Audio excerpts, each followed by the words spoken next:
Hello बच्चों. So the question is, which of the following statement is not correct about an inert electrode cell? तो हमें यहाँ पे बच्चों ये बताना है कि इनर्ट इलेक्ट्रोड के लिए इन चारों ऑप्शन में से कौन सा स्टेटमेंट करेक्ट नहीं होगा. तो पहले तो बच्चों आइए हम यही जान लेते हैं कि इनर्ट इलेक्ट्रोड आखिर में होती क्या है.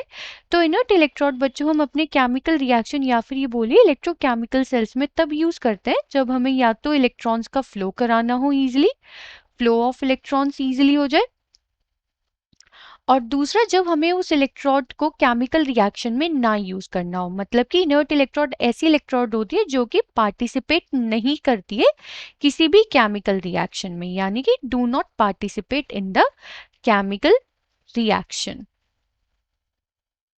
ठीक है.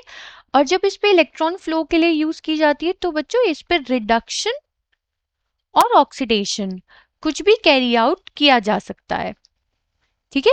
तो आइए चलिए देखते हैं सारे ऑप्शंस को एक एक करके कि कौन सा ऑप्शन इसके लिए एकदम करेक्ट बैठता है. तो पहले हम देखते हैं फर्स्ट ऑप्शन को. फर्स्ट ऑप्शन कहता है it does not participate in the cell reaction. वही मैंने अभी आपको बताया कि ये सेल रिएक्शन में पार्टिसिपेट नहीं करती है. तो ये स्टेटमेंट क्या है? ट्रू. यानी कि ये स्टेटमेंट इस क्वेश्चन का आंसर नहीं है. आइए अब देखते हैं सेकंड में. सेकंड स्टेटमेंट कहता है it provides surface either for oxidation और फॉर रिडक्शन रिएक्शन. हाँ, या तो इस पे ऑक्सीडेशन होगा या फिर रिडक्शन होगा. ये स्टेटमेंट भी ट्रू है. थर्ड स्टेटमेंट क्या कहता है? It provide surface for conduction of electrons. बिल्कुल सही बात, ये इलेक्ट्रॉन्स को कंडक्ट करने के लिए हमारे को हेल्पफुल होती है. तो ये स्टेटमेंट भी बिल्कुल ठीक है. अब आइए देखते हैं लास्ट स्टेटमेंट बच्चों.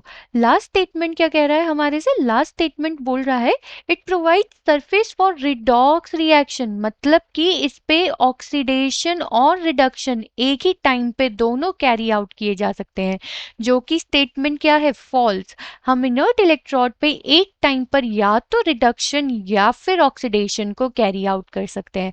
तो ये स्टेटमेंट कैसी हो गई? फॉल्स, यानी कि नॉट करेक्ट. और हमें इस क्वेश्चन में क्या बताना था? Not correct statement for the inert electrode.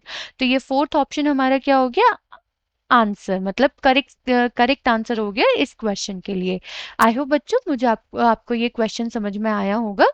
Thank you.